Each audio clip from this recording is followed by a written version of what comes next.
Seminario Santa Magdalena Sofía Barat, Jornada de Estudios 2021, el Ministerio del Catequista.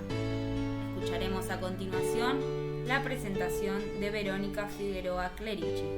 ¿Qué ministerio para cuál iglesia?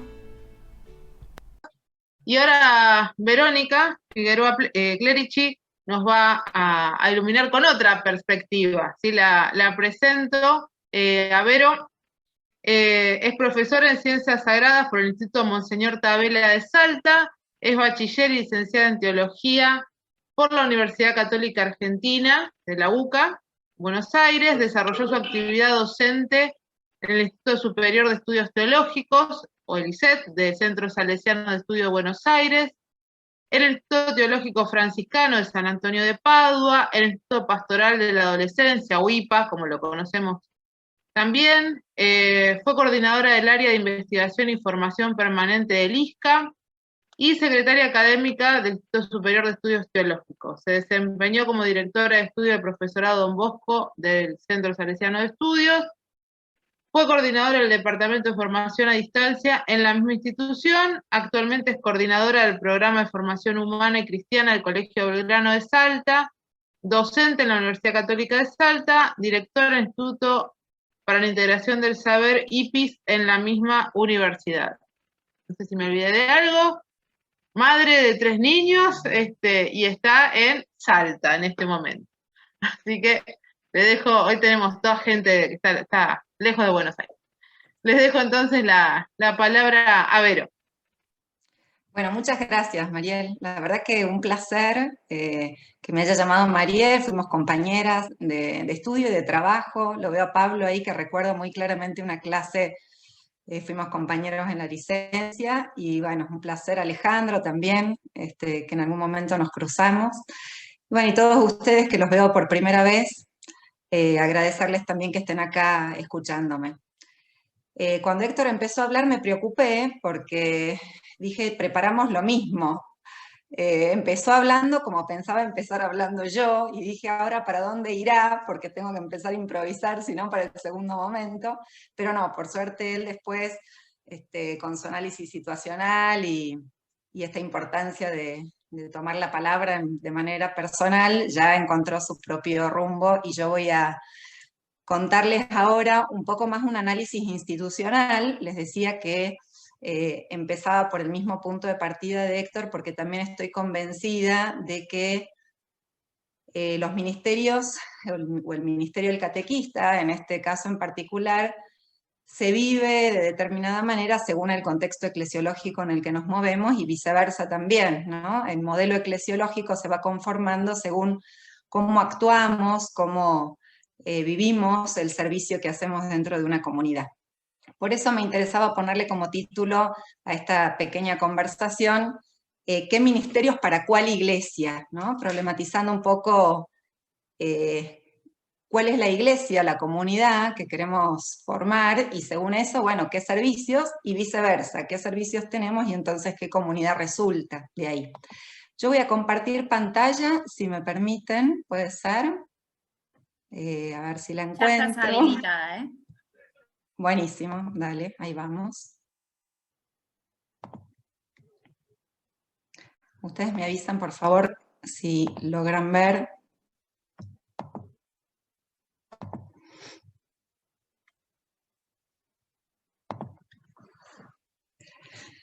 Ahí están viendo, tenemos el título. ¿Me confirman? Sí, perfecto. ¿Qué ministerios para cuál iglesia? Y le puse ahí como un subtítulo sobre la institucionalización de nuevos ministerios y sus consecuencias eclesiales. Yo voy a trabajar un poquito sobre el documento, que después ustedes seguirán profundizando. Este motu propio que salió hace poco del Papa Francisco, y que nos puede dar algunas pistas también para la formación que ustedes están haciendo y para el futuro desarrollo y servicio en sus comunidades. Lo primero entonces, modelos de iglesia. No hay un único modelo eclesiológico, esto que ya señalaba Héctor hace un ratito, en todos los tiempos. Hay un libro famoso de Avery Dulles que se llama así, Modelos de Iglesia en plural.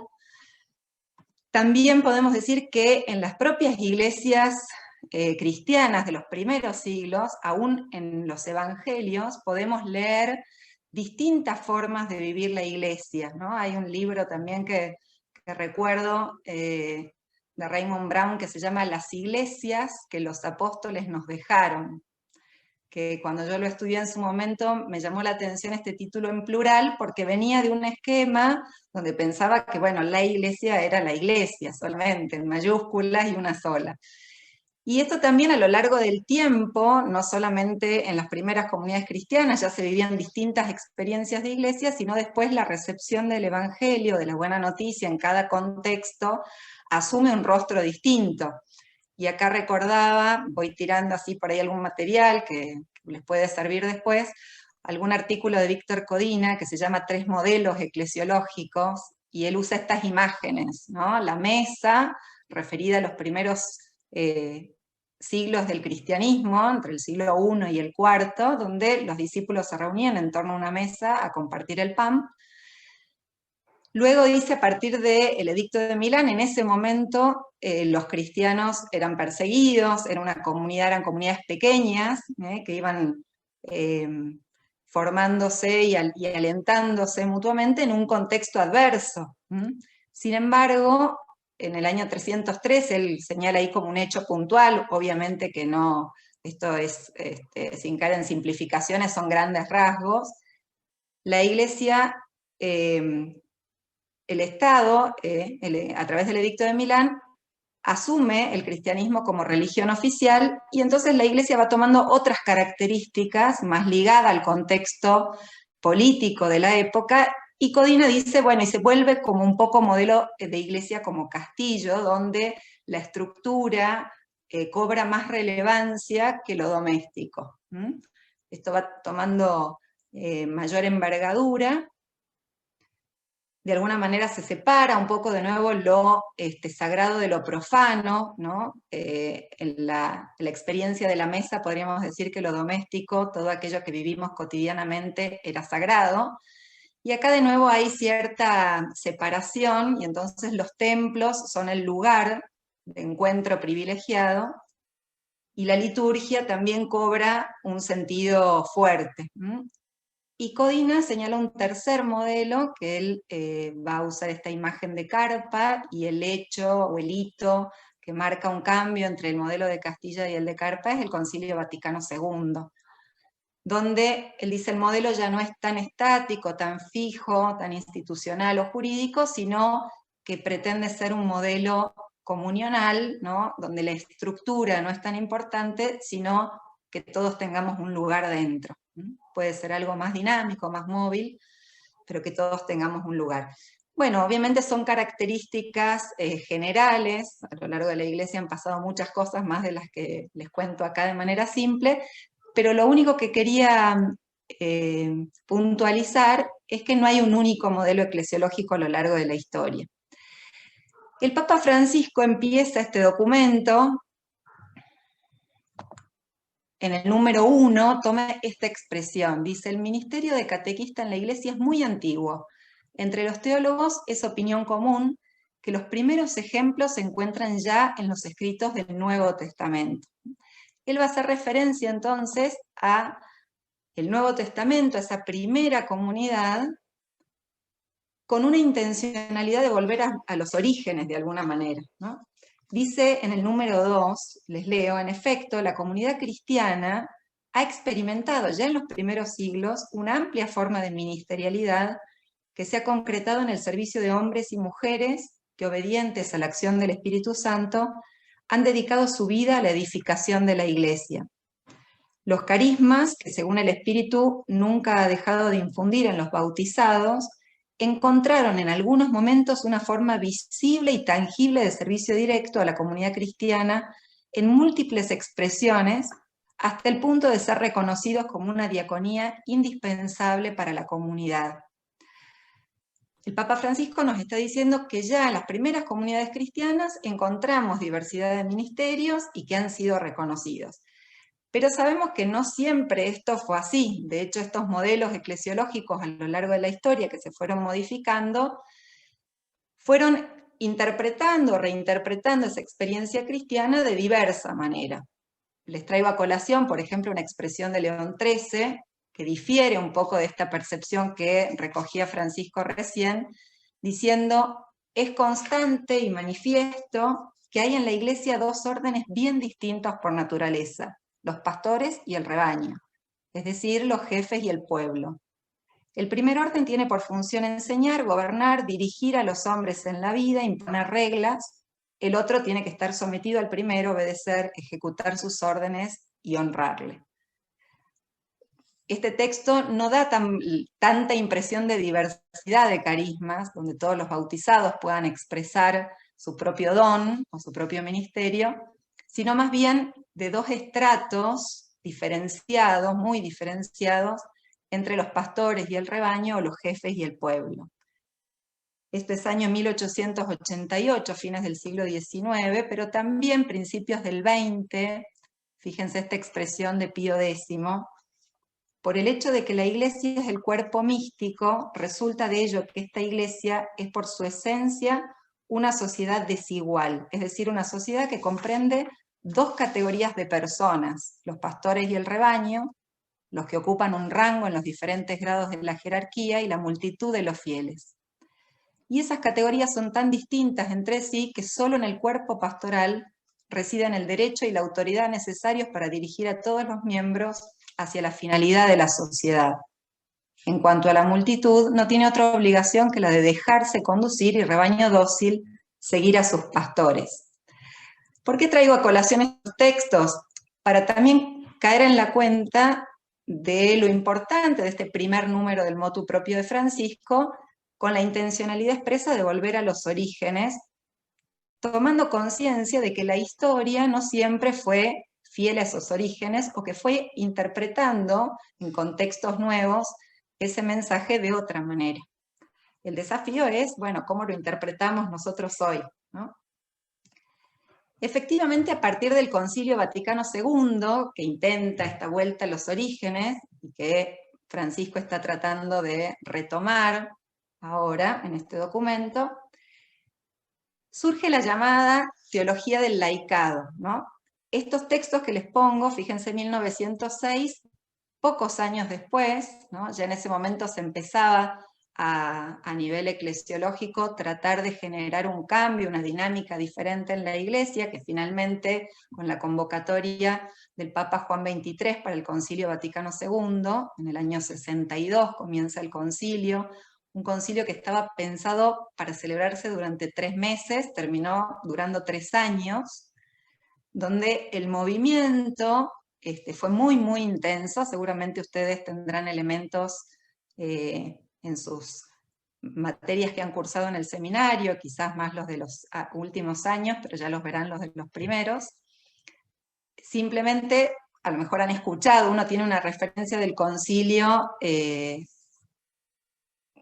tiene que ver más, o lo más notable, tiene que ver con los cambios litúrgicos por ahí, ¿no? Si yo en algún momento hacía con mis alumnos algún trabajo sobre el concilio, y hacían alguna entrevista a personas que vivieron aquel momento, lo primero que sale es, bueno, antes la misa era en latín, el sacerdote estaba de espaldas al pueblo, y eso cambió visible y notablemente, pero también cambió el espíritu, el modelo eclesiológico, aunque después del concilio todavía, algunos autores dicen, hay como tensiones, ¿no? Se escuchan como crujidos, entre dos modelos eclesiológicos incluso contrapuestos, ¿no? Un modelo que buscaba esta idea más de comunión, y un modelo que todavía entendía la Iglesia de una manera más piramidal o jerárquica. Sin hacer juicios anacrónicos, porque el contexto, esto que decía Héctor es importante, uno va haciendo su experiencia en el contexto propio que le toca vivir. Bueno, institucionalmente la Iglesia se organizó de esa manera en ese contexto, pero sin duda el desafío de la modernidad hacía que la comunidad empezara a repensar si la manera de vivir el Evangelio en esta nueva realidad no debía modificarse o cambiar. si voy muy rápido, yo no los veo, así que me avisan o me mandan un mensaje por chat que eso sí los veo, y si no, vayan anotando si tienen preguntas o intervenciones, ¿sí? Pero bueno, ¿qué pasa en el concilio? Y ahora me detengo propiamente en los ministerios laicales en este marco eclesiológico. Los ministerios laicales surgen de una connotación positiva. En el concilio se recupera lo que se llama la teología del laicado o la teología del bautismo, donde decimos que todos los bautizados tenemos este sacerdocio común de los fieles. Todos podemos ser mediadores entre Dios y los hombres. De hecho, algunos dicen, para hablar del ministro ordenado, el término técnico, digamos, sería más presbítero que sacerdote, porque sacerdotes somos todos.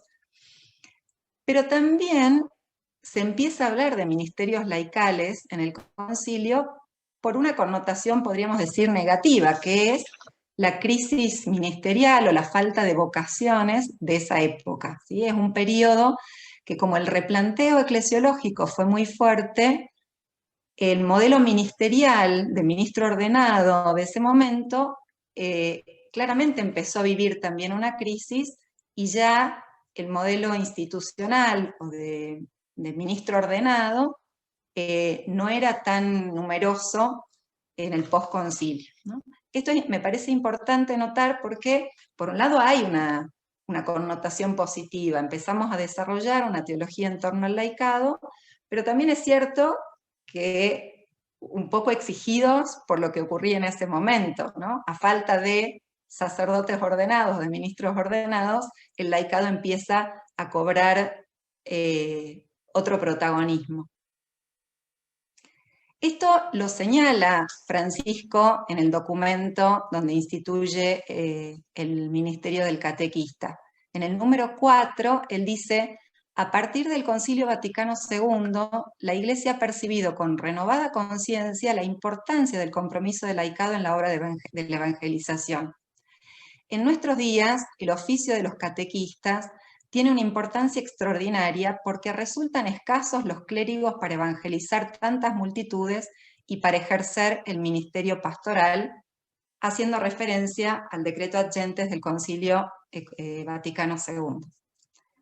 Es decir, que el Papa es consciente de que el laicado cobra importancia, el compromiso del laicado, porque resultan escasos los clérigos. ¿Por qué me parece importante esto? Recordemos, el tema surge por la teología del laicado, pero por la crisis ministerial también, y el Papa le agrega ahí otras dos razones, una positiva y otra negativa, por la cual él recupera, me parece a mí, o pone la mirada en volver a tomar este tema del ministerio del catequista, y dice lo siguiente: son como dos motivos de urgencia, ¿no?, que requieren la institucionalización del ministerio del catequista. Dice: es necesario reconocer la presencia de laicos y laicas que en virtud del propio bautismo se sienten llamados a colaborar en el servicio de la catequesis. En nuestros días, esta presencia es aún más urgente debido a la renovada conciencia de la evangelización en el mundo contemporáneo. En sentido positivo, hay una nueva conciencia de la necesidad de evangelizar.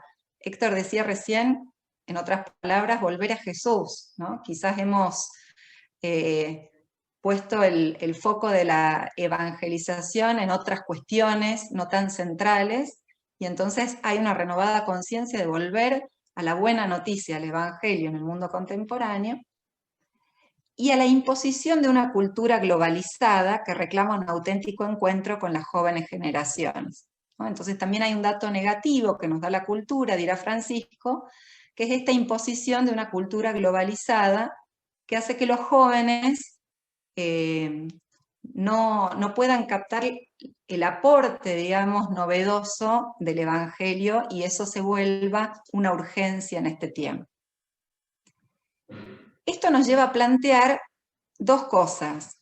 Por un lado, en sentido positivo, la teología del laicado, del bautismo, propone el reconocimiento de estos servicios estables en la comunidad, llamándolos ministerios, ¿no? Esto que hace el Papa de institucionalizar el ministerio del catequista. Y para poder paliar esta crisis ministerial o la imposición de una cultura globalizada, se delega en los laicos tareas que los ministros ordenados no alcanzan a cubrir. No sé si me siguen ahí, ¿no? Por un lado está la promoción, podríamos decir, del laicado con el reconocimiento de esos servicios, pero también es cierto que como hay acciones que los ministros ordenados no llegan a cumplir, hay una delegación en los laicos de esas tareas. ¿Qué sucede con esto? A mi juicio hay riesgos y problemas. ¿Cuáles serían? Por un lado, si nosotros reconocemos en una comunidad a alguien como ministro y lo instituimos como ministro, si no revisamos el modelo eclesiológico, podemos seguir manteniendo un modelo jerárquico donde lo que termina pasando es que el laico que recibe ese ministerio se clericaliza. Esta observación también la hace Francisco en el documento. Dice lo siguiente, en el número 7, debe llevarse a cabo de forma plenamente secular sin caer en ninguna expresión de clericalización. Él advierte este riesgo.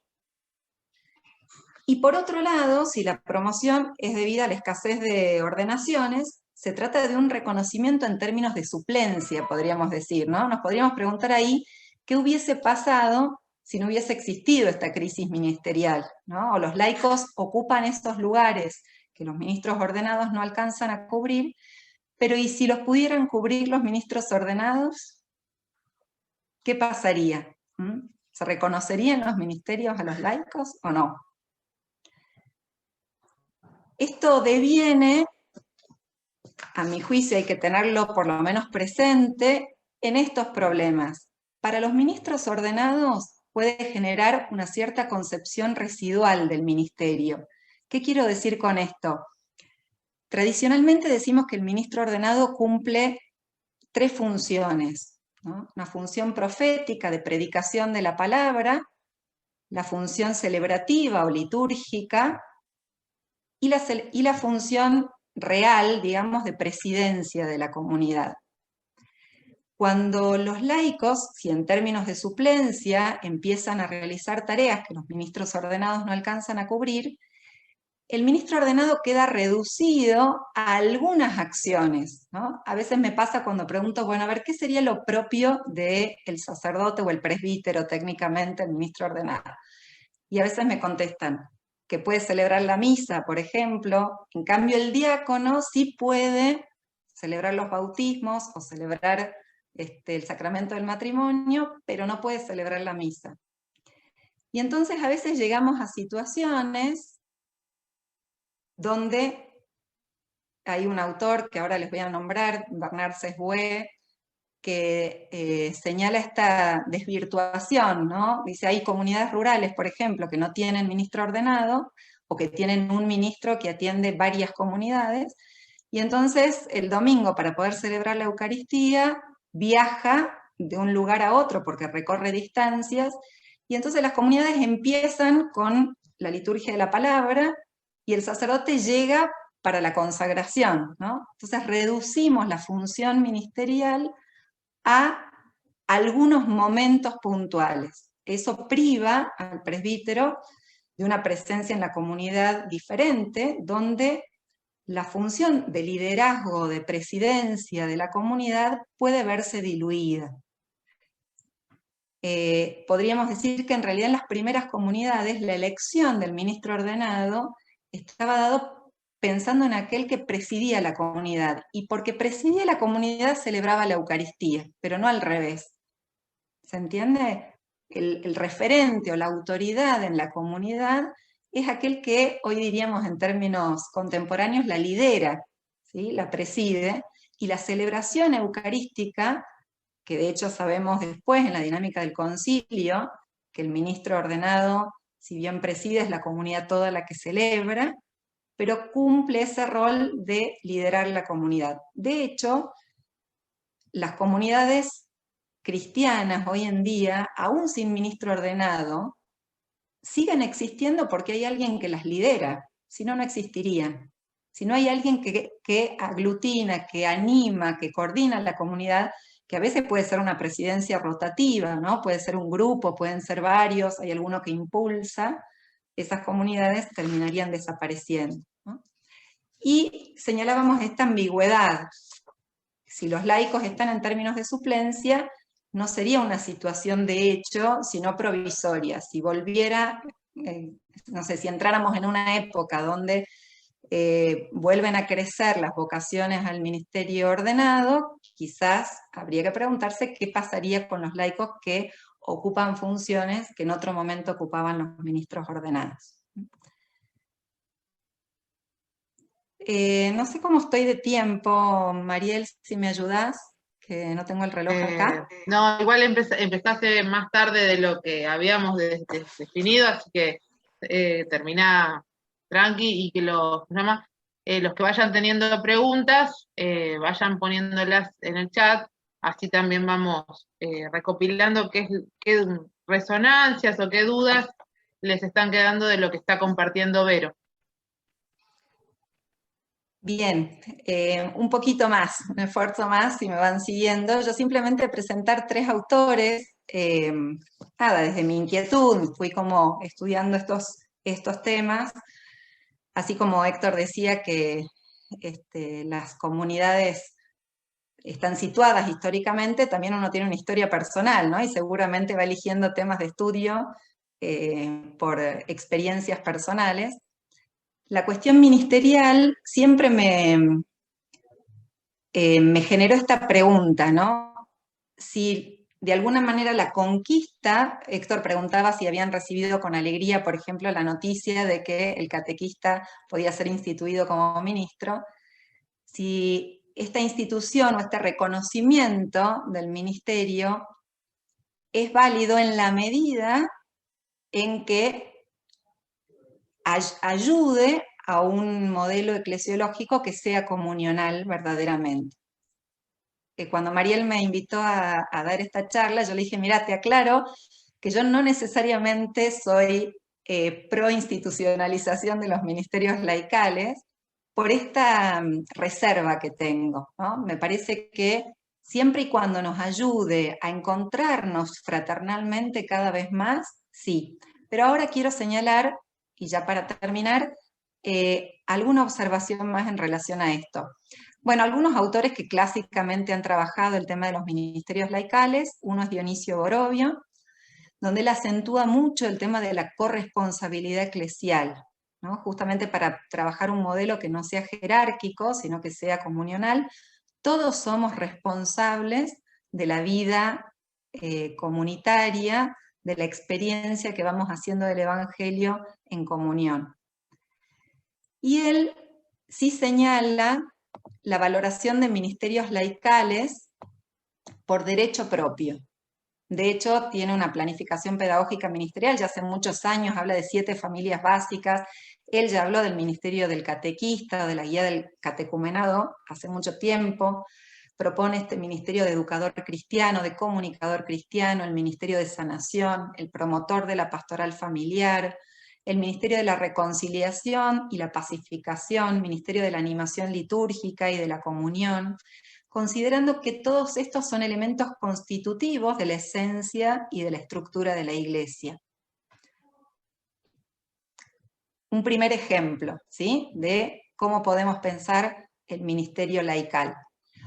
Otro autor es Bernard Sesbue, que él, por un lado, señala los ministerios pastoral y apostólico, va a decir, refiriéndose a obispos, presbíteros y diáconos, y por otro señala el ministerio bautismal, instituido, reconocido. Pero él señala este tercer polo, ¿no?, como la paradoja de la participación en la función pastoral de los ministros ordenados. Me faltó la S ahí. ¿Qué quiere decir esto? Que a veces los laicos, en el ejercicio de su bautismo, pero en realidad participan de la función pastoral de los ministros ordenados, que les corresponde por ser ministros ordenados. Entonces ahí hay esta paradoja, ¿no?, que él dice, a ver si lo tengo por acá, como que Dice, para Sesbuen no son pastores en el pleno sentido de la palabra, estos laicos que participan de la función pastoral, pero si no el sustantivo, sí al menos puede aplicárseles el adjetivo de pastoral. Bueno, y no era eso lo que quería decir, sino que en algún momento él dice, son esos laicos que están como parados en el medio de, como son un puente entre dos orillas, ¿no? Que no son ni ministros ordenados y tampoco son laicos, sino que son laicos que ejercen funciones pastorales. Vuelvo sobre esto enseguida, ¿no? Les presento el último autor que les quiero mostrar, que es Jean-Marie Tillard, un dominico francés, donde él reserva la palabra ministerio a alguien que tiene una impronta de autoridad, es decir, un lugar de referencia en la comunidad.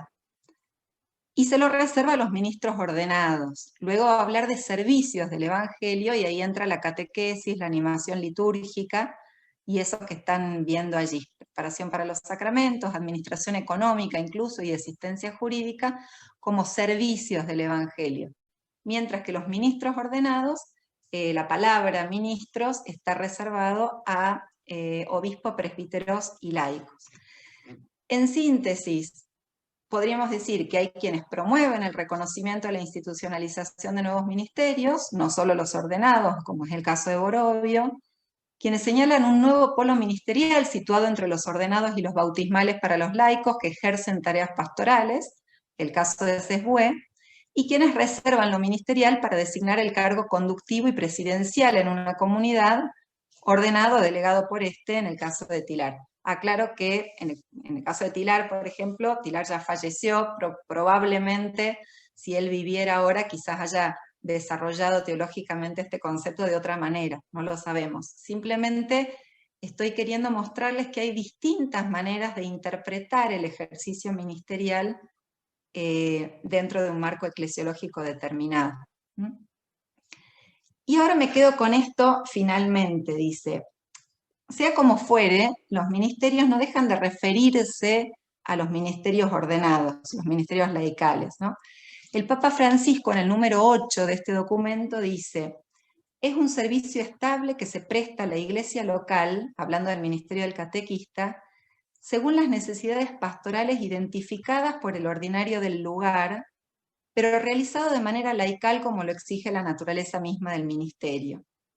Es decir, que si bien reconoce el apostolado laical, posee un valor secular indiscutible, dice él, pero se trata de un ministerio eclesial ligado a la jerarquía. Continúa diciendo, se requiere que sean fieles colaboradores de los sacerdotes y los diáconos, dispuestos a ejercer el ministerio donde sea necesario. ¿Por qué planteo esto? Y con esto ya termino.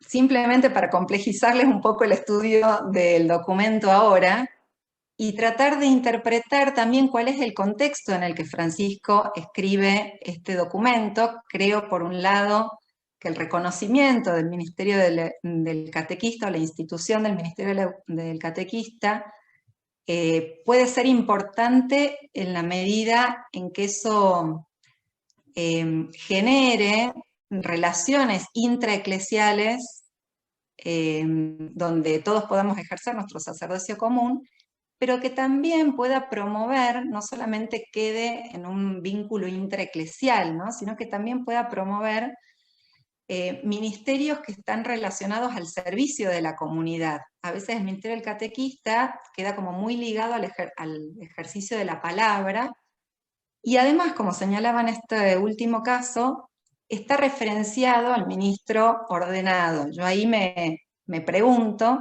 como teóloga y simplemente a modo de ejercicio especulativo, si hay